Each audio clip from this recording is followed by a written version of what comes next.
आप सब लोग? आई होप आप सबकी तैयारी बहुत अच्छी चल रही होगी। अब इसी तैयारी को सप्लीमेंट करने के लिए हम आपके लिए लेके आ रहे हैं subject wise top questions, top most important questions या रिपीटेड क्वेश्चंस भी रहेंगे, इसमें प्रीवियस ईयर क्वेश्चंस भी रहेंगे, जो आपकी हर एक सब्जेक्ट की जो तैयारी है उसे सप्लीमेंट करेगी। तो यहाँ से मैं शुरू कर रही हूँ पॉलिटी की टॉप 500 MCQs। वैसे ही साहिल सर ने जो है इन्वायरमेंट एंड इकोलॉजी के क्वेश्चंस डिस्कस करे हैं, और ऐसे ही और भी सीरीज जो है चलती रहेगी। तो इससे क्या है, आप कोई भी तरह के एग्जाम के लिए प्रिपेयर हो रहे हो तो जिसके अंदर GS या GA या GK आना है, उसके लिए ये सारे जो सब्जेक्ट्स हैं आपके अच्छे से प्रिपेयर हो जाएंगे। अब आपकी ड्यूटी क्या है कि इन वीडियोस को अच्छे से देखना है। आंसर से पहले पॉज करके स्क्रीन को अपने आप उसे अटेम्प्ट करो, देखो, फिर एनालाइज करो कि कहाँ पे आप गलतियां कर रहे हो, क्या प्रॉब्लम है, कैसे अटेम्प्ट करने हैं क्वेश्चंस, ये भी हम सब जो है डिस्कस करेंगे इसके अंदर। ठीक है, सारी बातें, एक्स्ट्रा बातें भी हम इसके अंदर करने वाले हैं वीडियो के अंदर, और इसकी जो सीरीज है वो चलती रहेंगी। ऐसी 5-6 वीडियोज जो है आपको देखने को मिलेंगी। और फिर इसके अंदर मैं आपको गारंटी करती हूँ कि अगर आप सारे क्वेश्चन अच्छे से प्रिपेयर करोगे तो पॉलिटी जो आपका सब्जेक्ट है वो एक बार तो बहुत अच्छे से हो जाएगा। दूसरी बात, आपको रिवाइज जरूर करना है, सिर्फ एक बार वीडियो को देख के नहीं छोड़ना है। 10 दिन बाद, 15 दिन बाद, जब भी आपको लगे कि मुझे अब एक बार रिवीजन कर लेनी चाहिए, एक बार उसे जरूर फिर से वीडियो को देखो, रिवाइज करो। और इससे क्या होगा, देखो, रिवीजन बहुत इंपॉर्टेंट है। आप किसी भी टॉपर की वीडियो उठा लो, आपको वो यही बोलेंगे कि रिवीजन इज द ओनली मंत्रा। देखो, एक बार पढ़ो, 2 बार पढ़ो, 10 बार पढ़ो, जब तक आपको पता है मैं गलत नहीं, मतलब कोई भी चीज आप गलत कर ही नहीं सकते हैं, तब तक पढ़ते रहो। ठीक है, क्योंकि मतलब यही एक तरीका है जिससे जो है आपको सक्सेस श्योर जो है मिल सकती है। अब मेहनत तो आपको करनी ही पड़ेगी। तो चलो, वीडियो स्टार्ट करने से पहले छोटी सी रिक्वेस्ट है कि प्लीज चैनल को सब्सक्राइब जरूर करना, वीडियो को लाइक एंड शेयर करना ना भूलिएगा। तो फटाक से स्टार्ट करते हैं कि क्या है इस वीडियो के अंदर। तो सबसे पहले, which among the following was the first attempt by the British parliament to regulate the affairs of English East India company. तो सबसे पहला अटेम्प्ट ब्रिटिश पार्लियामेंट का क्या था रेगुलेट करने के लिए अफेयर्स को इंग्लिश ईस्ट इंडिया कंपनी के? तो इसमें charter act 1833, regulating act 1773, charter act 1813, Pitt's India act 1784। तो इसका जो आंसर है वो है रेगुलेटिंग एक्ट 1773। अब आपको यहाँ से क्या याद रखना है, देखो नाम में ही है रेगुलेटिंग। तो रेगुलेटिंग मतलब उन्होंने इंडिया के अंदर जो कंपनी के अफेयर्स थे उन्हीं को रेगुलेट करने के लिए ये एक्ट जो है लाने शुरू किए थे। दैट इज वाई जो 1773 का एक्ट था वो पहला अटेम्प्ट था ब्रिटिश पार्लियामेंट का कि कैसे वो इंग्लिश ईस्ट इंडिया कंपनी के जो अफेयर्स हैं उनको इंडिया में रेगुलेट कर सकते हैं। देखो, ये फर्स्ट स्टेप था, ये मैं आपको बता चुकी हूँ। It establish parliamentary control over the administration of East India company. तो एक तरह से पार्लियामेंट्री कंट्रोल को जो है उन्होंने यहाँ पे एस्टैब्लिश कर दिया था ईस्ट इंडिया कंपनी के ऊपर। Which one of the following acts designated the Governor General of Bengal as the Governor General of India? अब आपको ये पता है, ये बहुत इंपॉर्टेंट है जीके पॉइंट ऑफ व्यू से भी, GS पॉइंट ऑफ व्यू से भी। तो क्या है, कौन सा वो एक्ट था जिसने गवर्नर जनरल ऑफ बंगाल को गवर्नर जनरल ऑफ इंडिया बना दिया था? तो देखो, चार्टर एक्ट ऑफ 1833, इसके अंदर दिया गया था कि जो गवर्नर जनरल ऑफ बंगाल हैं अब उन्हें गवर्नर जनरल ऑफ इंडिया बोला जाएगा। ठीक है, तो ये अंडर द प्रोविजन जो विलियम बेंटिक थे वो first governor general of India बने थे। ईस्ट इंडिया कंपनी जो है वो एक कमर्शियल एजेंसी सीज हो गई थी, अब वो एक कमर्शियल एजेंसी नहीं थी इंडिया में। इन अदर वर्ड्स, अब वो पॉलिटिकल एजेंट बन गई थी क्राउन की। तो क्राउन के पॉलिटिकल एजेंट जो है वो बन चुके थे। उन्होंने जो गवर्नर ऑफ बॉम्बे है या मद्रास है उनकी लेजिस्लेटिव पावर्स इस एक्ट से ले ली गई थी, और जो गवर्नर जनरल ऑफ इंडिया है उन्हें exclusive legislative power entire British India के लिए जो है दे दी गई थी। तो that is why it is very important. देखो, एक और चीज करो, थोड़ी सी एक्स्ट्रा मेहनत आप क्या कर सकते हो कि हर एक एक्ट देखो जो यहाँ पे मेंशन्ड है वहां पे उनकी भी इंपॉर्टेंट चीजें ना एक बार रिवाइज कर लो, रिकॉल कर लो। अगर आपने नोट्स नहीं बनाया तो छोटे छोटे पॉइंटर्स बना लो कि 73 के एक्ट में क्या था, उसके बाद 33 के, 53 के, ये सारी चीजें आपको बहुत काम करने वाली है। ठीक है, तो फटाफट से आगे देखते हैं। Which of the statements above is or are about the Molle Minto reforms? Provincial legislative councils came to have non-official majority. Discussion on budget, including supplementary question, was allowed for the first time. Muslim was given separate electorate. तो मोल्ले Minto reforms के अंदर क्या जो है क्या चीजें हैं जो उससे रिलेटेड करेक्ट है? तो यहाँ पे देखो ऑल ऑफ द अबव जो सारी चीजें हैं उसको रिलेटेड करेक्ट है। अगर देखो प्रोविंशियल लेजिस्लेटिव काउंसिल्स जो हैं उनमें नॉन ऑफिशियल मेजोरिटी हो गई थी।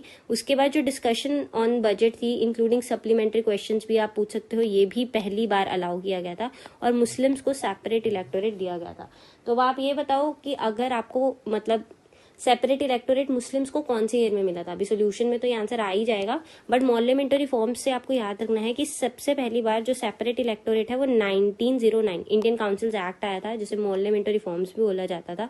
ये किसके नाम पे था? जो secretary of state for India John Morley and जो वाइस रॉय थे लॉर्ड मिंटो के नाम पे।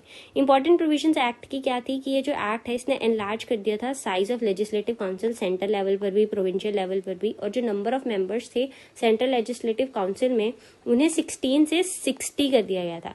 इसने एम्पावर किया मेंबर्स को कि वो बजट को डिस्कस कर पाए, रेजोल्यूशंस मूव कर पाए, और जो ये सारा कुछ जो है अप्रूव कर दिया गया था। फाइनली जो मेंबर्स हैं उन्हें राइट्स दिए गए थे कि तुम सप्लीमेंट्री क्वेश्चंस पूछ सकते हो, रेजोल्यूशंस मूव कर सकते हो। ये जो एक्ट था इसने पहली बार अलाउ करा था associations of Indian with the executive council of the viceroy. तो एग्जीक्यूटिव काउंसिल के भी मेंबर्स अब इंडियन बन सकते थे। और सत्येंद्र प्रसाद सिन्हा, ये आपको पता होना चाहिए, very important name, SPS Satyendra Prasad Sinha जो है पहले इंडियन बने थे जिन्होंने वाइसरॉय की एग्जीक्यूटिव काउंसिल को एज अ लॉ मेंबर जो है ज्वाइन किया था। इसने सेपरेट इलेक्टोरेट इंट्रोड्यूस करा था मुस्लिम कम्युनिटी के लिए, और ये जो एक्ट है इसने लीगलाइजेशन कर दी थी of communalism, and Lord Minto जो है उन्हें फादर ऑफ कम्युनल इलेक्टोरेट जो है बोला जाने लगा। अब यहाँ पे एक और जीके का आपका क्वेश्चन बन गया कि who is known as father of communal electorate, तो उसका आंसर था लॉर्ड मिंटो। लॉर्ड मिंटो कौन थे? वाइस रॉय ऑफ इंडिया थे उस टाइम पे। अच्छा, एक और बात आपको मैं स्टार्टिंग में बताना भूल गई कि ये ना जो भी क्वेश्चंस रहेंगे ये चैप्टर वाइज रहेंगे। इससे क्या रहेगा कि हमें भी जो है आइडिया रहेगा कि कौन से चैप्टर्स कवर हो गए हैं, कौन से क्वेश्चंस कवर हो गए हैं, और आपके लिए भी आसान हो जाएगा। तो इससे क्या है कि आप जो है चैप्टर वाइज जैसे आपने क्वेश्चंस कवर करे वैसे वैसे आप उसके बाद उसको बुक में से रीड कर लो, नोट्स में से रीड कर लो, कहीं से रीड कर लो, ताकि मतलब एक बार पूरा शॉर्ट आपका जो है काम हो जाएगा। ठीक है, तो ऐसे ये चैप्टर वाइज रहने वाली है सीरीज आपके लिए, ताकि और भी इजी हो जाए और एक सिस्टमैटिक वे से चले, ऐसे हौच पौच ना हो कुछ भी। ठीक है, तो चलो यहाँ पे नेक्स्ट क्वेश्चन देखते हैं। Which of the following acts separated the legislative and executive functions of the Governor General Council for the first time? तो legislative और executive functions को जो गवर्नर जनरल की काउंसिल थी पहली बार कौन से एक्ट के अंदर जो है सेपरेट किया गया था? तो चार्टर एक्ट ऑफ 1853। अब आप देखो, अभी हमने पिछले क्वेश्चन में क्या देखा कि 1919 के एक्ट के अंदर जो एसपीएस सत्येंद्र प्रसाद सिन्हा जो है पहली बार एग्जीक्यूटिव काउंसिल के मेंबर बने थे। अब आप खुद सोचो कि जब वो 1919 में ही एग्जीक्यूटिव काउंसिल के मेंबर बन गए थे तो इसका मतलब 1919 से पहले ही ये चीज जो है हो चुकी थी। ठीक है, तो यहाँ पे तो ये हो गया कट। अब ये 3 ऑप्शंस थे, यहाँ पे उन्होंने सिर्फ रेगुलेट करना शुरू किया था, और 53 के एक्ट था। ये आपको मतलब कुछ कुछ चीजें देखो 2 ऑप्शंस पर आप पहुंच जाओगे, तो इसके बाद थोड़ी चीजें आपको अगर आपने अच्छे से पढ़ी होंगी, आपकी रिविजन होगी, तभी जो है आप उन्हें मार्क कर पाओगे। तो ये जो है इसने पहली बार सेपरेट कर दिया था लेजिस्लेटिव और executive functions governor general council के। इसने बोला कि 6 मेंबर्स होंगे जो लेजिस्लेटिव काउंसिलर्स होंगे काउंसिल के। इन अदर वर्ड्स उन्होंने जो है सेपरेट गवर्नर जनरल की लेजिस्लेटिव काउंसिल, जिसे इंडियन लेजिस्लेटिव काउंसिल बनाया था बोला जाता था, वो बना दी गई थी यहाँ पे। ठीक है, तो ये भी आपके लिए इंपॉर्टेंट रहेगा। Next is, what were the salient features of Government of India Act 1935? Provincial autonomy, diarchy at the center, abolition of diarchy in provinces. तो 1935 के एक्ट के salient features क्या थे? ये सारे ही उसके salient features थे। अब एक और बात, आप ना ज्यादातर जो भी टेस्ट सीरीज देखोगे या क्वेश्चन देखोगे उसमें क्या है कि ज्यादातर में ऑप्शन क्या होता है? डी रहता है, 1 2 3 या ऑल ऑफ द अबव। ज्यादातर, मैं हर बार की बात नहीं कर रही हूँ, 70% आप देखोगे, 80% आप देखोगे कि all of the above question का आंसर रहता है। अब उसका लॉजिक क्या होता है? क्योंकि जब आपको पढ़ाया जा रहा है, ये क्या है, आप प्रैक्टिस कर रहे हो, आप इसको एनालाइज करोगे, तो उसमें क्या है कि आप ज्यादा से ज्यादा जो है आपको चीजें पता चले, इसलिए ये थोड़ी इन चीजों के मामले में ना 1 2 3 ये सारी चीजें ऐड कर जाती है, ताकि अब आपके ध्यान में आ जाए कि ये सारी चीजें थी। बट जब आप पेपर के लिए एक्चुअल अपीयर होते हो तो ये चीजें आपको याद रखनी है कि मैंने कौन से पॉइंट्स वहां पढ़े थे और क्या क्या जो है मैं वहां पे करेक्ट करके आया था। तो इट इज वेरी इंपॉर्टेंट। ठीक है, हर एक चीज को एनालाइज करो, समझो, तभी जो है आप एग्जाम को अच्छे से क्रैक कर पाएंगे। तो यहाँ पे देखो, जो important provisions of the act क्या थी, इसने प्रोविंशियल ऑटोनॉमी जो है इंट्रोड्यूस करी थी, डायरकी को रिमूव कर दिया था प्रोविंसेस में से। तो पहले क्या है, प्रोविंसेस के अंदर डायरकी लेके आई गई थी, इसे जो है अब रिमूव कर दिया गया था प्रोविंसेस से, और कहाँ पे लगा दिया गया था, सेंटर पे जो है इसको लगा दिया गया था। इसने स्टैब्लिश किया ऑल इंडिया फेडरेशन, जिसके अंदर प्रोविंसेस और प्रिंसली स्टेट्स को यूनिट्स बनाया गया था। एक्ट ने पावर्स डिवाइड कर दी थी सेंटर के बीच में एंड प्रोविंसेस के बीच में, और 3 लिस्ट लेके आए थे, federal list, provincial list and concurrent list. इसने जो है डायरकी सेंटर पे लाई थी, जिसके अंदर फेडरल सब्जेक्ट्स जो है और reserve subjects and transfer subjects, जो फेडरल सब्जेक्ट्स थे उनको रिजर्व सब्जेक्ट्स और ट्रांसफर सब्जेक्ट्स में डिवाइड किया गया था।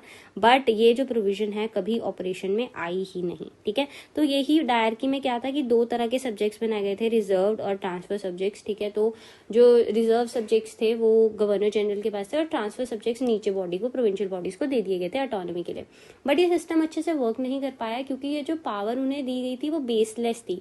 क्योंकि अब आप देखो कि सारा फंड्स, जो सारी इंपॉर्टेंट पावर्स थी, उन्होंने वो अपने पास रख लिया और छोटी मोटी पावर दे दी, और वो भी वो एक्सरसाइज नहीं कर सकते थे जब तक ऊपर से जो है उन्हें मतलब वो क्लैरिफिकेशन इस चीज के लिए जो है कि मतलब आप कर लो, वैलिडेशन, ये सब कुछ नहीं मिलता था। तो दैट इज वाई वो अच्छे से वर्क ही नहीं कर पाया। तो 1935, ये तो 1919 के एक्ट की बात कर रहे हैं। फिर जब 1935 में इसको प्रोविंसेस से हटा के सेंटर में कर दिया, तो ये चीज कभी ऑपरेशन में आई ही नहीं, ठीक है। बाकी आप एक बात याद रखना कि जब आप पढ़ोगे कॉन्स्टिट्यूशन के सेलिएंट फीचर्स, तो 1935 का जो एक्ट था उससे बहुत सारी जो हमारे कॉन्स्टिट्यूशन के अंदर जो चीजें हैं बहुत सारी यहाँ से ही उठाई गई थी। तो 1935 का एक्ट आपके लिए बहुत इंपॉर्टेंट रहने वाला है, ठीक है। तो उसे अच्छे से पढ़ लेना। Who was the permanent president of Constituent Assembly? तो परमानेंट प्रेसिडेंट कॉन्स्टिट्यूएंट असेंबली का कौन था? तो हम सबको पता है डॉक्टर राजेंद्र प्रसाद जो है वो परमानेंट प्रेसिडेंट बने थे कॉन्स्टिट्यूएंट असेंबली के, ठीक है। तो परमानेंट प्रेसिडेंट ये बने थे। कॉन्स्टिट्यूएंट असेंबली की जो पहली मीटिंग है वो December 9, 1946 में हुई थी। डॉक्टर सजेंद्र नाथ सिन्हा, क्योंकि उस टाइम पे वो ओल्डेस्ट मेंबर थे, तो उनको टेम्परेरी प्रेसिडेंट बना दिया गया था असेंबली का उस टाइम पे। लेटर क्या हुआ था, 2 दिन बाद जो है doctor Rajendra Prasad and HC Mukherjee को इलेक्ट किया गया था president and vice president of assembly respectively. अब देखो यहाँ पे ही हमने वाइस प्रेसिडेंट HC मुखर्जी की भी बात कर ली है, तो ये भी आपको याद रखना है। आपके यहाँ से ही 2 क्वेश्चन, सच्चिदानंद सिन्हा वाला क्वेश्चन भी ये इंपॉर्टेंट हो जाएगा। तो ये चीजें भी आपको पढ़नी है। तो देखो, सिर्फ क्वेश्चंस पे मत रहो, उनकी जो एक्सप्लेनेशन है उनको भी अच्छे से समझो, very important, okay. Who among the following was the member of the Constituent Assembly but not a member of Congress? अब इनमें से कौन थे जो Constituent Assembly के तो मेंबर थे बट कांग्रेस के जो है मेंबर नहीं थे? तो देखो, डॉक्टर BR अम्बेडकर। आपको पता ही होगा कि डॉक्टर BR अम्बेडकर और गांधी जी के व्यूज के अंदर वैसे भी बहुत ज्यादा क्लैशेस रहते थे। तो डॉक्टर BR अम्बेडकर कभी भी जो है मेंबर ऑफ कांग्रेस नहीं बने थे, बट वो कॉन्स्टिट्यूएंट असेंबली के मेंबर थे। इनफैक्ट इन्हें तो फादर ऑफ कॉन्स्टिट्यूशन, क्योंकि ये ड्राफ्टिंग कमेटी के हेड थे, इन्हें फादर ऑफ कॉन्स्टिट्यूशन भी बोला जाता था। तो आपको याद रखना है कि ये कॉन्स्टिट्यूएंट असेंबली के तो पार्ट थे बट मेंबर ऑफ कांग्रेस नहीं थे। इसी से आपको पता चल गया कि ये सारे लोग जो है कांग्रेस के मेंबर थे। KM मुंशी भी, TT कृष्णा नमाचारी भी, अलादी कृष्ण स्वामी अय्यर भी। Who was the chairman of drafting committee of the Constituent Assembly? अभी हमने डिस्कस किया ये। तो doctor BR Ambedkar drafting committee के चेयरमैन थे, ठीक है। इन्हें फादर ऑफ इंडियन कॉन्स्टिट्यूशन भी इसीलिए बोला जाता है। यही इन्होंने जो है ड्राफ्ट किया था कॉन्स्टिट्यूशन। बहुत सारे, मतलब इनकी पूरी टीम थी, ड्राफ्टिंग कमेटी बनी थी, और इन्होंने बहुत सारे वर्ल्ड के कॉन्स्टिट्यूशंस को स्टडी किया और उसके बाद ड्राफ्ट्स बनाए कि हमारा कॉन्स्टिट्यूशन कैसे दिखना चाहिए। फिर उन ड्राफ्ट्स के ऊपर इन डिटेल डिस्कशन हुई, वोटिंग हुई, और उसके बाद जो हमारा कॉन्स्टिट्यूशन है वो बन के हमारे सामने आया। देखो, वो इतना अच्छा कॉन्स्टिट्यूशन है कि इतने सालों से वो कॉन्स्टिट्यूशन चल रहा है। नो डाउट अमेंडमेंट्स की गई हैं और वो बहुत जरूरी है। देखो, उन्होंने ही वहां पे अमेंडमेंट के लिए आर्टिकल डाल दिया था कि उन्हें भी पता था कि इट इज इम्पोर्टेंट, है ना। 368 डाल दिया गया कि इट इज इम्पोर्टेंट, कि टाइम के साथ हमें चेंजेस तो लाने पड़ेंगे। तो इससे पता चलता है, देखो उन्होंने कितनी मेहनत करी कि इतने टाइम के बाद भी इट्स स्टिल होल्डिंग वाटर। आज भी जो है उसको वैसे ही वैलिडिटी है, वैसे ही उसका सम्मान है, रिस्पेक्ट जो है हमारी कॉन्स्टिट्यूशन का किया जाता है। तो ड्राफ्टिंग कमेटी अगस्त 29, 1947 में जो है सेटअप हुई थी। इट वाज इंटरेस्टेड कि आपने प्रिपेयर करना है ड्राफ्ट न्यू कॉन्स्टिट्यूशन का। इसके अंदर 7 मेंबर थे और डॉक्टर BR अम्बेडकर इसके चेयरमैन थे, okay. Next, what was the duration in the making of the constitution. अब ना बहुत सारे स्टेट एग्जाम्स में ना ऐसे फैक्चुअल क्वेश्चन पूछ लिए जाते हैं, तो ये आपको पता होना चाहिए। 2 years 11 months एंड 18 days लग गए थे हमारे कॉन्स्टिट्यूशन को बनने के लिए, ठीक है। तो जो इंडियन कॉन्स्टिट्यूशन है वो दुनिया का सबसे लार्जेस्ट कॉन्स्टिट्यूशन है। At the time of commencement जो कॉन्स्टिट्यूशन है उसके अंदर 395 आर्टिकल्स थे, 22 पार्ट्स थे और 8 शेड्यूल्स थे। अब ये आपसे पूछा जा सकता है question, at the commencement of the constitution कितने पार्ट्स थे, 22, कितने शेड्यूल थे, 8, कितने आर्टिकल्स थे, 395। तो इंटरेस्टिंगली देखो आर्टिकल्स तो अभी भी सेम है, जो एडिशन होती है वो ABC 1 2 3 ऐसे करके कर दी जाती है, तो ये आपको आई होप पता ही होगा, ठीक है। तो ये इतना जो टाइम है उसको लग गया था। Next, who among the following moved the objective resolution in the constituent assembly. तो किसने जो है ऑब्जेक्टिव रेजोल्यूशन, अब ये बहुत इंपॉर्टेंट क्वेश्चन है और रिपीट भी बहुत बार हुआ है, तो डॉक्टर जवाहरलाल नेहरू जो है उन्होंने ऑब्जेक्टिव रेजोल्यूशन कॉन्स्टिट्यूएंट असेंबली में मूव किया था। ऑब्जेक्टिव रेजोल्यूशन जो है 13 दिसंबर 1946 को मूव किया गया था, जिसके अंदर प्रिंसिपल्स एंड फिलोसफी क्या रहेगी कॉन्स्टिट्यूशन को फ्रेम करने के लिए ये बात करी गई थी। ये जो रेजोल्यूशन है इसे यूनानिमसली अडॉप्ट कर लिया गया था कॉन्स्टिट्यूएंट असेंबली के द्वारा 22 जनवरी को 1947 में। लेटर यही जो है हमारा प्रीएम्बल ऑफ कॉन्स्टिट्यूशन बना, एक तरह से उसका बेस बना, ठीक है। तो दिस इज इंपॉर्टेंट, आपको ये याद रखना है। ऑब्जेक्टिव रेजोल्यूशन प्रीएम्बल से रिलेटेड है, डॉक्टर पंडित जवाहरलाल नेहरू जो है ये लेकर आए थे कॉन्स्टिट्यूएंट असेंबली में, okay. Next is the proposal for framing the constitution of India by elected constituent assembly was made by, कि अब जो फ्रेमिंग होगी हमारी कॉन्स्टिट्यूशन ऑफ इंडिया की वो इलेक्टेड होगी। ये किसने प्रपोजल दिया था, तो कैबिनेट मिशन ने ये जो प्रपोजल है वो दिया था। देखो उससे पहले बहुत कुछ आया था, बट इनमें से किसी ने भी, देखो इंडियंस इनमें से किसी के साथ किसी भी चीज के साथ राजी इसीलिए नहीं थे क्योंकि इंडियंस की डिमांड यही थी कि कॉन्स्टिट्यूएंट असेंबली हम लोग खुद, हम में से ही लोग हों और इलेक्टेड हम लोग हों। तो यहाँ से ही कैबिनेट मिशन ने एट लास्ट जो है हमारी ये डिमांड को पूरा किया था और प्रपोजल ये दे दिया था, ठीक है। तो इनमें से ना साइमन कमीशन, ना क्रिप्स मिशन, ना ही गवर्नमेंट ऑफ इंडिया 1935 में इसकी कोई बात करी गई थी।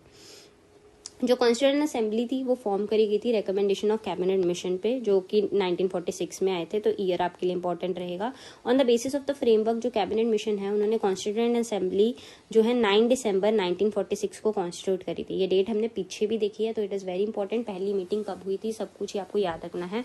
जो कॉन्स्टिट्यूएंट असेंबली थी वो इलेक्ट करी गई थी बाय प्रोविंशियल लेजिस्लेटिव असेंबली, जिसके अंदर 389 मेंबर्स थे, 93 प्रिंसली स्टेट से, 296 ब्रिटिश इंडियन प्रोविंसेस से। अब टोटल मेंबर्स कितने थे, कहाँ से कितने मेंबर्स थे, ये भी क्वेश्चन आपके लिए इंपॉर्टेंट हो जाएगा। बाद में आपने ये नहीं बोलना कि भाई क्वेश्चंस के बीच में से नहीं आया, तो आपको ये भी देखना है कि क्या चीजें जो है हम एक्स्ट्रा पढ़ रहे हैं उनमें से भी क्वेश्चन बन सकता है। दैट इज वाई ये इंक्लूड किया गया, अदरवाइज सिंपली आंसर भी दिया जा सकता था आपको, ठीक है।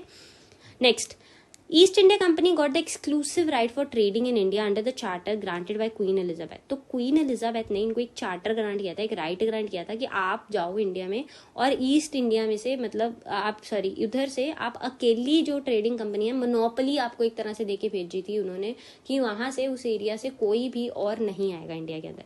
तो ये जो है 1600 का चार्टर था जो है इन्हें ग्रांट किया गया था, ठीक है। इसे जो है रॉयल चार्टर भी बोला जाता था। क्वीन एलिजाबेथ फर्स्ट ने जो है ये दिया था, जिसके अंदर ही ईस्ट इंडिया कंपनी स्टैब्लिश करी गई थी। बहुत सारी कंपनीज ने मिलकर ये जो है कंपनी बनाई थी। इन 1765 जो ईस्ट इंडिया कंपनी थी उन्हें दीवानी राइट्स मिल गए थे बंगाल के अंदर, बिहार के अंदर एंड उड़ीसा के अंदर। What is the meaning of Deewani right? अब सबसे पहले क्वेश्चन के अंदर से ही हमें क्या चीजें याद रखनी है कि 1765 में ईस्ट इंडिया कंपनी को दीवानी राइट्स मिले थे। कहाँ कहाँ के? बंगाल के, बिहार के, उड़ीसा के। अब आपसे क्वेश्चन आ जाएगा उसमें तीनों होंगे, फिर ऑल ऑफ द अबव होगा, तो वो तब याद रखना है। या फिर और आपको 5-6 ऑप्शंस दे देंगे, इनमें से कौन से थे, 1 2 3 4 2 3 5 3, तो ये सारी चीजें आपको याद रखनी है। तो Bengal, Bihar, Orissa, bob, BOB, bob, ठीक है, 1765। चलो अब इसका मतलब दीवानी राइट्स का मतलब क्या होता है? अब दीवानी क्या मतलब? दीवानी, मस्तानी, वो सब कुछ नहीं है, ठीक है। तो यहाँ से देखो दीवानी राइट्स का मतलब क्या है कि आपके पास राइट होगा कि आप रेवेन्यू कलेक्ट कर सकते हो और सिविल जस्टिस। अब ऑब्वियसली अगर आप रेवेन्यू कलेक्ट कर रहे हो तो ये सारे जो मैटर्स हैं वो सिविल मैटर्स के अंदर ही आ जाते हैं। तो सिविल जस्टिस के ऊपर भी इनको जो है वो राइट्स दे दिए गए थे। तो 1765 में इन्हें ग्रांट किया गया था। यहाँ से उनके पास अथॉरिटी आ गई थी रेवेन्यू कलेक्ट करने की, एडमिनिस्टर करने की, civil justice system. Newly acquainted territories किस किस की, बंगाल, बिहार एंड उड़ीसा। ये जो अग्रीमेंट थी ये मुगल एम्परर के साथ इनकी हुई थी, जिससे जो कंपनी है अब उसका काफी कंट्रोल हो गया था economic and administrative aspects of these regions पे। Okay, next is who was the first to suggest the need for a constituent assembly after independence. तो आफ्टर इंडिपेंडेंस कौन जो है पहला पर्सन था, आफ्टर इंडिपेंडेंस नहीं आएगा यहाँ पे, बिफोर इंडिपेंडेंस आएगा। तो before independence who was the first person जिन्होंने बोला था, सजेस्ट किया था कि कॉन्स्टिट्यूएंट असेंबली होनी चाहिए। तो आपको याद रखना है एमएन रॉय, इन्होंने बहुत पहले ही बात कर दी थी 1934 के अंदर ही कि suggest there is a need कि एक कॉन्स्टिट्यूएंट असेंबली होनी चाहिए कि और ये इंडिपेंडेंस ये also suggested radical nature of democracy. ठीक है, तो इन्होंने जो है कि अच्छा इन्होंने मे बी ऐसे बात करी थी कि हम पहले इंडिपेंडेंस ले लें, उसके बाद कॉन्स्टिट्यूएंट असेंबली बनाए और फिर हमारा कॉन्स्टिट्यूशन बने। ठीक है, तो मे बी आफ्टर इसलिए लगाया गया, बट इन्होंने बिफोर इंडिपेंडेंस ही ये सजेशन जो है दे दिया था। तो 1934 में इनका ही सजेशन था, एम एन रॉय ने सबसे पहली बार सजेशन दिया था। और एक बात याद रखनी है कि ये पायनियर थे। ठीक है, किसके पायनियर थे, कम्युनिस्ट मूवमेंट के। इंडिया के अंदर कम्युनिस्ट मूवमेंट लाने वाले पहले लोगों में से ये थे एम एन रॉय। तो ये नाम भी आपको याद रखना है। ठीक है, next is which one of is not a feature of regulating act 1773। अब इनमें से क्या फीचर नहीं है। अब जब ये क्वेश्चन आप कवर करोगे तो आपके 3 फीचर्स आपको यहाँ पे याद हो जाने वाले हैं। ठीक है, तो देखो board of control to manage the political affair was establish, ये इसके अंदर एस्टैब्लिश नहीं हुआ था। ये हम देखेंगे कौन से एक्ट में था। तो देखो court of director was created to report the revenue, civil and military affairs in India. तो ये कोर्ट ऑफ डायरेक्टर्स बनाए गए थे जो रेवेन्यू, सिविल और मिलिट्री अफेयर्स देखेंगे। इन्होंने गवर्नर ऑफ बंगाल को गवर्नर जनरल ऑफ बंगाल, हमने पहले क्या पढ़ा था कि गवर्नर जनरल ऑफ बंगाल को गवर्नर जनरल ऑफ इंडिया किसने बनाया था, बट गवर्नर ऑफ बंगाल को गवर्नर जनरल ऑफ बंगाल किसने बनाया था, ये क्वेश्चन 1773 के एक्ट में ये हुआ था। और ये इसके थ्रू ही जब गवर्नर जनरल ऑफ बंगाल बन गए तो जो बाकी गवर्नर्स थे बॉम्बे के, मद्रास के, ये सबॉर्डिनेट हो गए गवर्नर जनरल ऑफ बंगाल के। इसने प्रोहिबिट कर दिया था सर्वेंट्स ऑफ कंपनी के कि आपने किसी भी तरह के जो प्राइवेट ट्रेड है या कोई भी प्रेजेंस आपने जो है एक्सेप्ट नहीं करने नेटिव से, ये सब कुछ आप कुछ भी प्रोहिबिट, कंप्लीट प्रोहिबिशन थी, आप कुछ भी नहीं कर सकते हो। ठीक है, तो ये पिट्स इंडिया एक्ट था 1784 का, जिसमें बोर्ड ऑफ कंट्रोल एस्टैब्लिश किया गया था मैनेज करने के लिए पॉलिटिकल अफेयर्स सेपरेटली।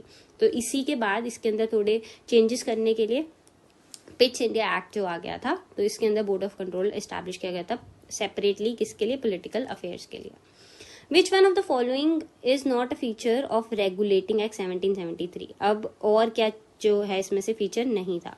तो देखो यहाँ पे लिखा है it provided for the establishment of Supreme court at Madras. तो देखो क्या क्या फीचर्स थे, पहले हम गलत वाले पॉइंट पे फिर बाद में आते हैं। It was the first step जो ब्रिटिशर्स ने लिया था कंट्रोल करने के लिए, रेगुलेट करने के लिए affairs of East India company. ठीक है, ये हम देख चुके हैं ऑलरेडी।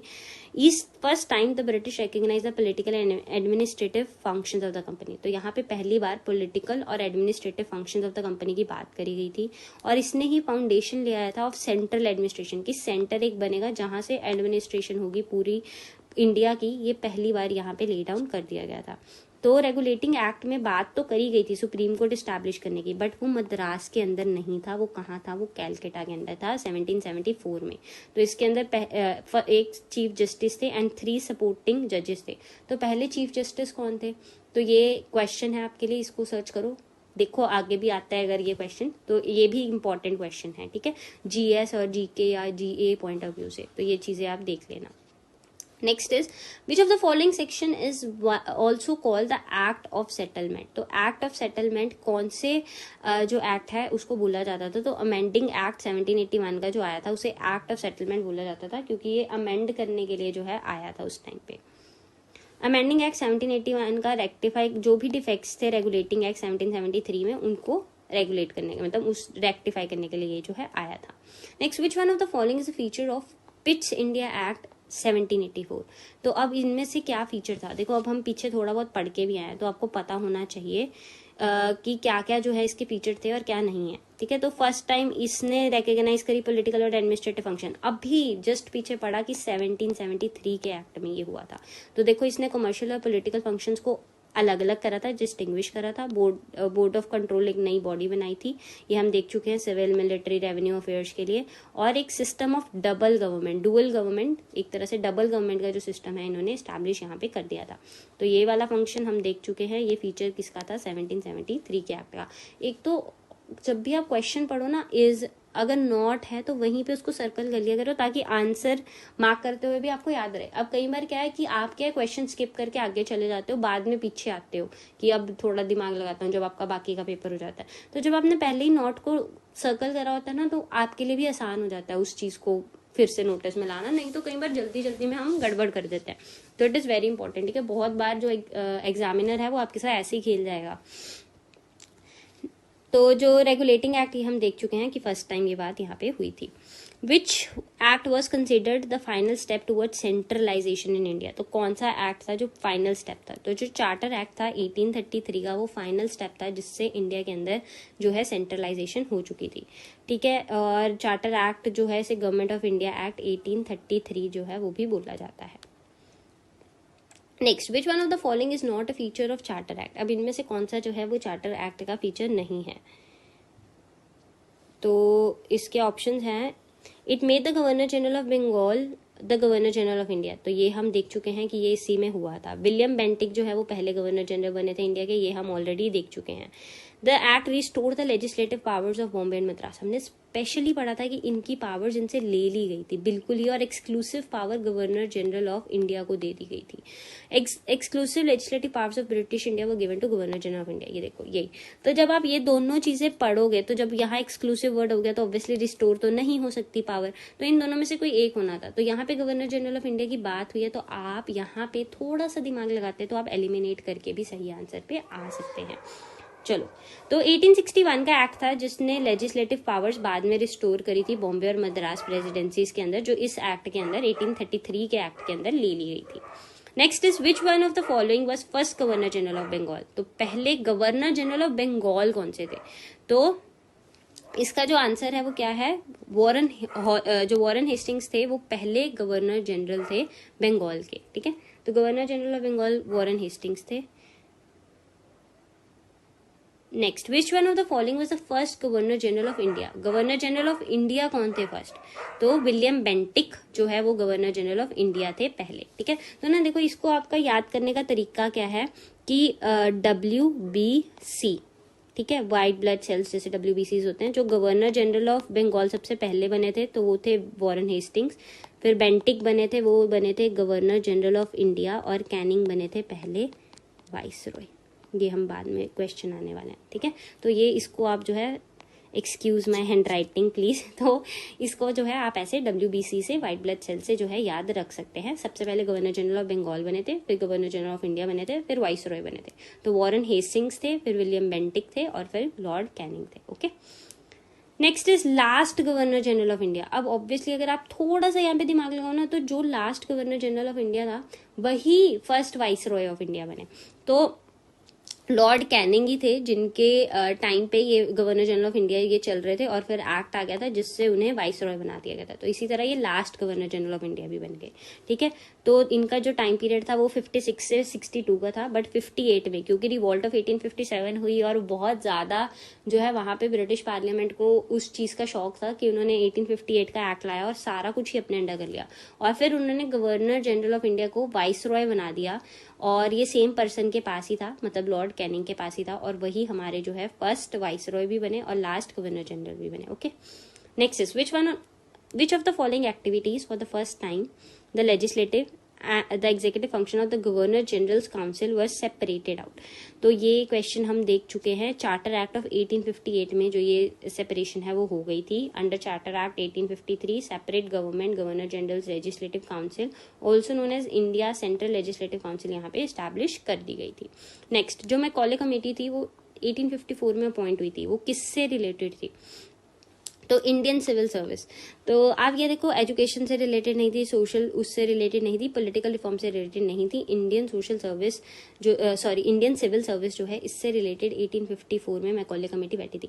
मैकॉले कमेटी पहले भी बनी थी, अगर आपको पता हो पहली जो लॉ कमीशन थी वो हमारी भी इन्हीं के अंडर बनी थी। तो ये चीजें भी आपको फैक्ट्स जो है याद रखने हैं। ओके, हमारी फर्स्ट लॉ कमीशन भी मैकॉले, लॉर्ड मैकॉले के अंडर ही जो है बनी थी।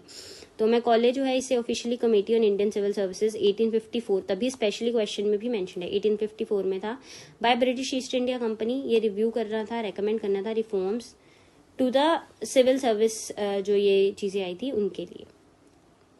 Next, which of the following acts made the first attempt to associate Indians with law making process.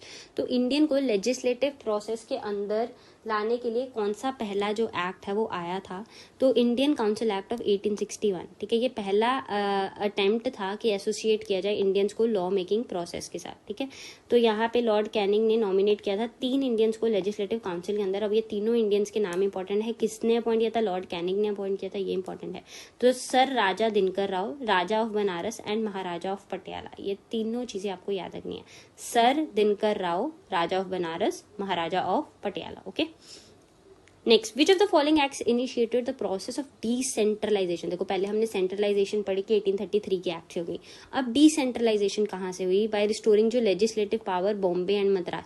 तो आपसे ये पूछ लिया जाएगा, देखो ये वैसे क्वेश्चन अगर आप टेक्निकली हम देखो कि हम कर चुके हैं कि रिस्टोर किससे हुई थी, बट अब ये चीज हटा दो, आपसे ये पूछ ले कि कौन सा एक्ट था जिसने इनिशिएट किया था प्रोसेस ऑफ डिसेंट्रलाइजेशन, तो ये भी आपको याद रखना है, इसका सेम आंसर है इंडियन काउंसिल एक्ट ऑफ 1861। ठीक है, which of the following year Lord Canning established portfolio system. यहाँ पे पोर्टफोलियो सिस्टम आ गया, जो आज हम मिनिस्ट्रीज डिस्ट्रीब्यूट करते हैं, पोर्टफोलियोज मिनिस्टर्स के बीच में डिस्ट्रीब्यूट किया जाता है, ये सिस्टम लॉर्ड कैनिंग ने एस्टैब्लिश किया था। तो ये कौन से ईयर में एस्टैब्लिश किया था, 1859, वेरी इंपॉर्टेंट। ठीक है, तो ये 1859 में स्टैब्लिश किया गया था। It was formally recognized by Indian council act of 1861। अब आपसे अगर एक्ट पूछ लिया जाए तो इंडियन काउंसिल एक्ट 1861 में जो है इसे फॉर्मली रिकॉग्नाइज किया गया था। Which of the following acts empower the viceroy to issue ordinances. तो जो आज के टाइम में हमारे प्रेसिडेंट या गवर्नर ऑर्डिनेंस इशू करते हैं, वो वाइस रॉय भी, उनके पास भी पावर थी इशू करने की। ठीक है, तो अब ये कहाँ से हुआ, तो इंडियन काउंसिल एक्ट 1861 में इन्हें ये जो पावर है दे दी गई थी कि आप ऑर्डिनेंसेस भी इशू कर सकते हो। ठीक है, which of the following was the first vice Roy of India. तो ये क्वेश्चन मैं आपको आंसर ऑलरेडी बता चुकी हूँ, Lord Canning, last governor general of India and first vice Roy of India भी ये रहे थे। विच of the following acts empower the discussion of the budget in the legislative council. कि कौन से एक्ट से बात करी गई थी कि बजट के ऊपर आप डिस्कशन कर सकते हो, ये हम फीचर्स में ऑलरेडी देख के आए हैं।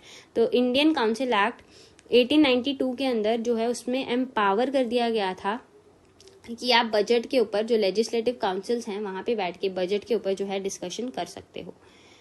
अंडर दिस एक्ट जो पावर है लेजिस्लेटिव काउंसिल की वो बढ़ा दी गई थी और अब वो डिस्कस कर सकते थे, बट स्टिल उनके पास राइट टू वोट नहीं था। अब आपको पूछ लेंगे कि उनके पास राइट टू वोट भी था, तो जी नहीं, राइट टू वोट यहाँ पे उन्हें नहीं दिया गया था।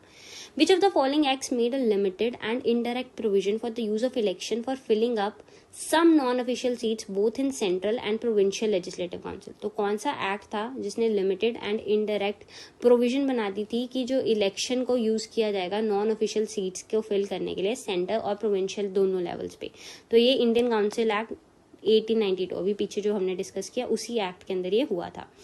Which of the following is known as the father of communal electorate. ये क्वेश्चन हम देख चुके हैं, लॉर्ड मिंटो, मैंने आपको डिस्क्रिप्शन में बताया था। अब इसी से देखो पता चलता है कि जो भी चीजें मैं आपको बता रही हूँ आप कितनी चीजें सुन के आ रहे हो, आपकी सारी जो मतलब पावर है ग्रास्प करने की कि कितनी चीजें आपको याद रहती हैं, वो सब यहाँ पे जो है डिस्कस हो रही हैं।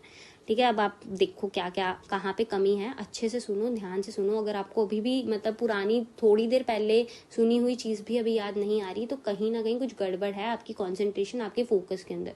तो बहुत जरूरी है कि आप अच्छे से फोकस करके पढ़ो, बाकी सारे काम छोड़ दो। मल्टीटास्किंग अभी हमारे लिए नहीं है, अभी तो हमें सिंगल टास्किंग ही करनी है, एक ही जगह फोकस करना है। ठीक है, तो फादर ऑफ कम्युनल इलेक्टोरेट उन्हें बोला जाता है। The vice Roy of India Lord Minto, इन्होंने कॉन्सेप्ट सेपरेट इलेक्टोरेट का जो है ये लेके आए थे रिलीजियस कम्युनिटीज को इंडियन काउंसिल एक्ट 1909 से, जिसे मिंटो मोर्ले रिफॉर्म्स भी बोला जाता है। Which of the following is known as father of communal award. अब कम्युनल अवार्ड के फादर कौन थे, तो रामसे मैकडोनल्ड जो थे वो फादर ऑफ कम्युनल अवार्ड थे, इन्होंने एक कम्युनल अवार्ड दिया था, ठीक है। इसके बारे में जो है देखो यहाँ पे लिखा हुआ है, अगस्त 1832 में ब्रिटिश जो पीएम थे, ये ब्रिटिश प्राइम मिनिस्टर थे रामसे मैकडोनल्ड, इन्होंने अनाउंस किया कि सेपरेट इलेक्टोरेट होगा माइनॉरिटीज के लिए, डिप्रेस्ड क्लासेस के लिए भी। ये जो एक्शन था इसे कम्युनल अवार्ड बोला जाता था, तो इन्हें फादर ऑफ कम्युनल अवार्ड बोला जाता है, ठीक है। और जो कम्युनल अवार्ड था इसने सेपरेट इलेक्टोरेट का जो प्रिंसिपल है जो पहले इंट्रोड्यूस किया था, बहुत सारे रिलीजियस सोशल ग्रुप्स को इंडिया में दे दिया था। और ये मार्जिनलाइज कम्युनिटीज जैसे दलित्स जो थे, उन्हें जिन्हें अनटचेबल्स बोला जाता था, उनके लिए भी सीट्स जो है यहाँ पे रिजर्व करना चाहते थे, सेपरेट इलेक्टोरेट देना चाहते थे। तो इस मुद्दे को लेके BR अम्बेडकर और गांधी जी के बीच में जो भी कॉन्फ्लिक्ट हुआ वो भी हम सब देखेंगे। ये सारे आगे वाले क्वेश्चंस में आगे आगे वीडियोज आनी है, सीरीज आनी है, आपको बहुत कुछ जो है सीखने को मिलेगा, ठीक है। तो याद रखना है father of communal award Ramsay McDonald, जो कि ब्रिटिश प्राइम मिनिस्टर थे अगस्त 1932 के अंदर, ठीक है। ये 1932 वेरी इंपॉर्टेंट, उसमें ये लाया गया था आइडिया। तो ये राउंड टेबल कॉन्फ्रेंसेज हो रही थी, तो सेकेंड राउंड टेबल कॉन्फ्रेंस के अराउंड की ये जो है बात है। Next, which one of the following is the first Indian to join viceroy's executive council. तो ये क्वेश्चन हम देख चुके हैं, सत्येंद्र प्रसाद सिन्हा। ये क्या हो गया, सॉरी, हाँ, सत्येंद्र प्रसाद सिन्हा जो है वो पहले इंडियन थे, ठीक है। ओके, सॉरी, हाँ। Which of the following acts introduce separate electorate for Muslim. अब देखो यहाँ पे क्वेश्चन क्या है कि पहले आपको सिर्फ यही याद रखना है कि सिर्फ मुस्लिम्स के लिए कौन से एक्ट में आता है, वो 1909 के एक्ट में आता। आगे आगे के एक्ट्स में ना आप देखोगे जहाँ पे अदर कम्युनिटीज को भी जो है सेपरेट इलेक्टोरेट मिलने लग जाएगा, तो दैट इज वाई यहाँ पे मुस्लिम्स के लिए सेपरेटली आपको एक बार पूछ लिया गया। विच of the following acts introduce the dual scheme of government, dyarchy. अब डायरकी देखो मैंने आपको 35 में ये बताया था कि प्रोविंसेस से हटा के सेंटर में, वहीं मैंने आपको बताया था कि सबसे पहली बार 1919 के एक्ट से जो है इसे प्रोविंसेस में लगाया गया था। अब इसको देखो याद करने का बड़ा आसान तरीका है, डायरकी मतलब डुअल स्कीम है ना, डुअल। अब यहाँ पे देखो 1919 में डुअल 1919 है, 2 बार 1919, तो यहाँ से आप याद रख सकते हो कि डुअल स्कीम ऑफ गवर्नेंस जो डायरकी थी वो भी इसी एक्ट से जो है आई थी। ये सबसे पहले प्रोविंसेस में आई थी, 35 में से प्रोविंसेस से हटा के सेंटर में कर दिया गया था, ओके। तो ये जो गवर्नमेंट ऑफ इंडिया एक्ट था, इसने डायरकी इंट्रोड्यूस की थी, डुअल गवर्नमेंट की। इसमें जो है पावर्स डिवाइडेड कर दिया गई थी प्रोविंशियल गवर्नमेंट के बीच में। 2 सब्जेक्ट्स कर दिए गए थे, रिजर्व और ट्रांसफर। जो रिजर्व सब्जेक्ट्स थे वो ब्रिटिशर्स के हाथ में थे, ट्रांसफर सब्जेक्ट्स जो है इंडियन मिनिस्टर्स के हाथ में थे। बट ये अच्छे से वर्क नहीं कर पाया, मैंने आपको बताया था, सारे इंपॉर्टेंट सब्जेक्ट्स उन्होंने अपने पास रख लिए थे, ठीक है। Which of the following acts introduced the first time bicameralism, upper house and lower house and direct election in India? तो कौन सा एक्ट था जिसने इंट्रोड्यूस किया था सबसे पहली बार बाइकैमरलिज्म, मतलब अपर हाउस और लोअर हाउस, ठीक है। तो डायरेक्ट इलेक्शन इंडिया में कौन से एक्ट से आया था? तो देखो ये फीचर्स हमारे कॉन्स्टिट्यूशन में भी लिए गए। तो 1919 का ये जो एक्ट था उसी के अंदर बाइकैमरलिज्म की भी जो है बात कर दी गई थी। तो यहाँ से भी आप याद रखते हो बाय 2, तो 2 1919 2 बार, ठीक है। तो वही सेम उससे आप इसको याद रख लो। तो 1919 ने 3 आउट ऑफ 6 मेंबर्स जो थे वाइसरॉय एग्जीक्यूटिव काउंसिल के, ये बोल दिया था कि वो इंडियन होने चाहिए। इन्होंने सेपरेट इलेक्टोरेट, मैंने आपको बताया ना कि बाद में और कम्युनिटीज, देखो सिख्स के लिए, क्रिश्चियंस के लिए, एंग्लो इंडियंस, यूरोपियंस, इन सबको दिया गया, और लिमिटेड फ्रेंचाइज। यहाँ पे डायरेक्ट इलेक्शन की बात करी गई, बट जो राइट टू वोट था वो बहुत लिमिटेड लोगों को था। तो ये सारी चीजें आपके लिए बहुत इंपॉर्टेंट है, याद रखना है इनको बहुत अच्छे से आपने, ठीक है। Which of the following was not the basis of the limited franchise under the Government of India Act 1919? तो क्या जो है वो बेसिस नहीं था? तो जेंडर जो है वहाँ पे बेसिस नहीं था, बट एजुकेशन हो गया, प्रॉपर्टी हो गया, टैक्स आप कितना पे कर रहे हो, इसके बेसिस पे ही जो फ्रेंचाइज है, राइट टू वोट है, ग्रांट की जाती थी। ऐसा नहीं था कि मेल फीमेल वाला जेंडर को बेसिस नहीं बनाया गया था, ठीक है। The new office high commissioner of India in London was created by which act? तो हाई कमिश्नर इन इंडिया का जो ऑफिस है लंदन में ये बनाया गया था, तो ये कौन से एक्ट से बना था? तो ये भी 1919 के एक्ट से जो है बनाया गया था। फिर which act provided for the establishment of a public service commission in India? तो public service commission in India जो है वो भी 1919 के एक्ट से। देखो अब कितने सारे फीचर्स हम 1919 के एक्ट के डिस्कस कर रहे हैं, ये आपके लिए इंपॉर्टेंट हो सकते हैं। आपसे फीचर्स भी पूछे जा सकते हैं, विच one of the following is not a feature, which one of the following is the feature. तो ये चीजें आपको याद रखनी है। तो यहाँ पे central public service commission setup हुई थी 1926 के अंदर, ठीक है। ये भी आपको याद रखनी है, एक इंपॉर्टेंट फैक्टॉइड आपके लिए बन गया। विच of the following activities for the first time separated the provincial budget from the central budget, तो कौन सा था इनमें से एक्ट जिसके अंदर ये सेपरेट किया गया था, तो ये भी 1919 का जो एक्ट था उसमें इसे सेपरेट कर दिया गया था, इसीलिए फिर प्रोविंसेस को अपनी ऑटोनॉमी भी दे दी गई थी, ठीक है।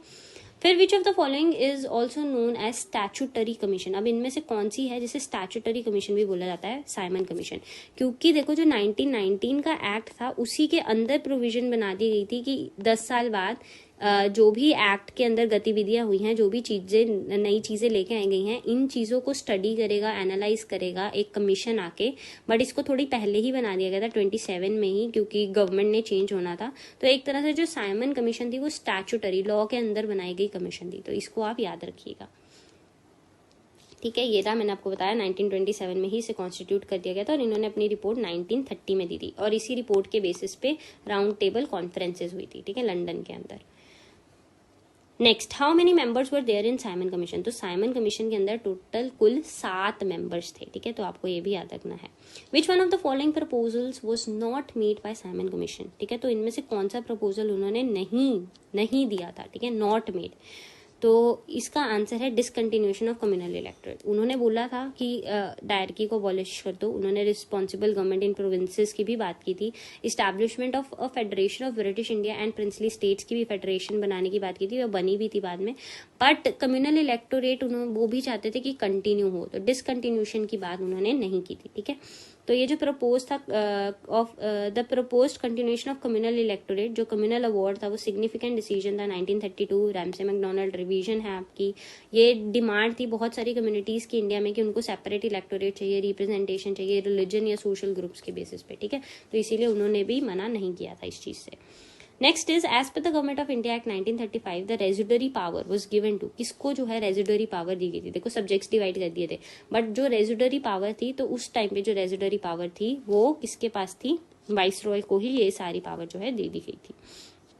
Which of the following is not true regarding the government of India act 1935, तो अब इसमें से क्या जो है वो ट्रू नहीं है, ठीक है। तो देखो पहले ट्रू क्या क्या है कि उन्होंने अबॉलिश कर दी थी डायरकी, प्रोविंसेस में से हम देख चुके हैं। प्रोविंशियल ऑटोनॉमी जो है 1937 में इनफोर्स आई एंड वाज डिसकंटिन्यूड इन 1939, ठीक है, and it introduce bicameralism in 6 out of 11 provinces, तो 6 आउट ऑफ 11 प्रोविंसेस में बाय कैमरलिज्म की भी बात इन्होंने कर दी थी। तो जो प्रोविंशियल ऑटोनॉमी थी was given a defined shape, however the governor was not required to act with the advice of the provincial minister, ठीक है, तो ये जो है डिफाइंड स्फीयर भी वहां पे नहीं दिया गया था, ठीक है, और एडवाइस वो ले सकते थे, ठीक है। Next, provincial autonomy was given a defined sphere, जो गवर्नर था was required to act on the advice of the minister, ठीक है, तो वो एडवाइस ले सकते थे मिनिस्टर से, बट देखो यहाँ पे डिफाइंड स्फीयर ना बहुत एक वो आप लगा लो वेग सी टर्म है, तो आप बोल सकते हो कि वहां पे एक डिफाइंड स्फीयर बना दिया गया था, ठीक है। तो 6 प्रोविंसेस बंगाल के, Bombay, Madras, Bihar, Assam and UP, United provinces के अंदर जो है यहाँ पे भी बायकैमरलिज्म अब जो है इंट्रोड्यूस कर दी गई थी, तो आप ये भी जो है आपको याद रखना पड़ेगा, ठीक है। फिर आ गया आपका on which day the British minister Clement Attlee declare the British rule in India would end by June 30, 1948, तो पहले अगर आपसे पूछ लिया जाए तो क्लीमेंट एटली कब चाहते थे कि इंडिया के अंदर ब्रिटिश रूल खत्म होगा, तो वो जून 30, 1948 की डेट थी। तो ये किस दिन उन्होंने डिक्लेयर किया था, फेब में, 20 फेब 1947 में, बट वही फिर ये चीज पहले ही प्रीपोन हो गई और हमें जो है इंडिपेंडेंस मिल गई पहले ही 15 अगस्त को, ठीक है। तो जून 3 को ब्रिटिश गवर्नमेंट ने रिटेरेट किया था कि वो इंडिया के अंदर जो ब्रिटिश रूल है उसे खत्म कर देंगे। Next, members of constituent assembly were all elected, all nominated, partly elected and partly nominated, तो इसमें पार्टली इलेक्टेड थे एंड पार्टली नॉमिनेटेड मेंबर्स, दोनों तरह के मेंबर्स जो है वहां पे थे, ठीक है। तो मेंबर्स जो है प्रोविंशियल असेंबली से जो थे वो इनडायरेक्टली इलेक्टेड थे और जो प्रिंसली स्टेट्स थे उन्हें नॉमिनेटेड मेंबर्स थे। अब ये चीज भी आपके लिए, this fact is also very important. Which of the following dates did the Constituent Assembly of India adopt the national flag? अब ऐसे क्वेश्चंस भी आए हुए हैं पहले, ठीक है। तो नेशनल फ्लैग कब अडॉप्ट किया गया था, तो 22 जुलाई 1947 को जो है इसे अडॉप्ट कर लिया गया था हमारे नेशनल फ्लैग को। Which one of the following is not correctly match? अब कौन सी जो चीजें हैं वो करेक्टली मैच नहीं है, तो देखो जो रेजिडुअल पावर ऑफ सेंटर है वो ऑस्ट्रेलिया से, ये करेक्टली मैच नहीं है। बाकी फंडामेंटल राइट्स हमारे यूएसए से थे, directive principles of state policy Ireland, emergency जो पावर्स थी वो हमने जर्मनी से ली थी, ठीक है। तो यहाँ पे लिखा हुआ है, देखो ऑस्ट्रेलिया से कॉन्करेंट लिस्ट ली थी, ज्वाइंट सिटिंग दोनों हाउसेस की। कनाडा से federation with strong centre, vesting of residuary power in centre, ये भी कनाडा से आई थी। Appointment of state governors by the centre, फिर advisory jurisdiction of Supreme Court, ये सारी जो चीजें हैं वो हमने कनाडा से ली। तो इंटरेस्टिंगली हर एक में देखो सी सी सी सी है, ठीक है, सेंटर सेंटर सेंटर कोर्ट, तो कनाडा से जो भी चीजें ली हैं यहाँ पे भी सी। फिर आयरलैंड डायरेक्टिव प्रिंसिपल्स हो गए, nomination of members of Rajya Sabha हो गई, method of election of president हो गए। जापान से हमने प्रोसीजर एस्टैब्लिश बाय लॉ लिया, सोवियत यूनियन से फंडामेंटल ड्यूटीज, यूके से हमने parliamentary government, rule of law, single citizenship, cabinet system, USA से fundamental rights, independence of judiciary, judicial review, impeachment of president, removal of Supreme Court and High Court जजेस, post of vice president. फिर Germany से suspension of fundamental right during emergency, South Africa से procedure for amendment in Indian constitution and election of members of Rajya Sabha. तो ये बहुत important है, इसको तो आप अच्छे से मतलब चाट लो, रट लो, जो मर्जी करो, but it is very important. और इसको अच्छे से मतलब खा जाओ, मतलब इतना मतलब नींद में भी सही बोलो, क्योंकि ये क्वेश्चंस आते रहते हैं, ठीक है। नेक्स्ट इज फर्स्ट टाइम जो पूर्ण स्वराज डे है वो सेलिब्रेट किया गया था किस डेट को? तो जनवरी 26, 1930 को सबसे पहले जो है पूर्ण स्वराज डे जो है सेलिब्रेट किया गया था। और इस दिन को सबसे पहली बार हमने जो है अपना नेशनल फ्लैग लहराया था। तो ये सारी चीजें जो है आपको याद रखनी है। अडॉप्टेड इन लाहौर सेशन में पूर्ण स्वराज हमने अडॉप्ट कर लिया था दिसंबर 1929 में। और हमने पब्लिक डिक्लेरेशन कर दी थी कि 26 जनवरी हमारा जो है वो पूर्ण स्वराज डे रहेगा। इसीलिए हमारा कॉन्स्टिट्यूशन नवंबर में बनने के बावजूद भी हमने वेट की थी कि हम अपना जो रिपब्लिक डे है वो 26 जनवरी को मनाएंगे। तो यही एक वेरी इंपॉर्टेंट, यही एक रीजन था उसके लिए, ठीक है। तो ये क्वेश्चन आपके लिए इंपॉर्टेंट है। नेक्स्ट है जो माउंटबेटन प्लान था is also called the partition plan, on which date Mountbatten was accepted by both Muslim League and Congress. तो किस डेट, ये डेट आपके लिए इंपॉर्टेंट है, जून 1947। तो माउंटबेटन प्लान था जिसको पार्टीशन प्लान भी बोला जाता है, वो डेट किस दिन इन्हें इसे एक्सेप्ट किया गया था? तो जून 3 को इसे एक्सेप्ट किया गया था। Which of the following was not the member of constituent assembly? अब इनमें से कौन नहीं थे?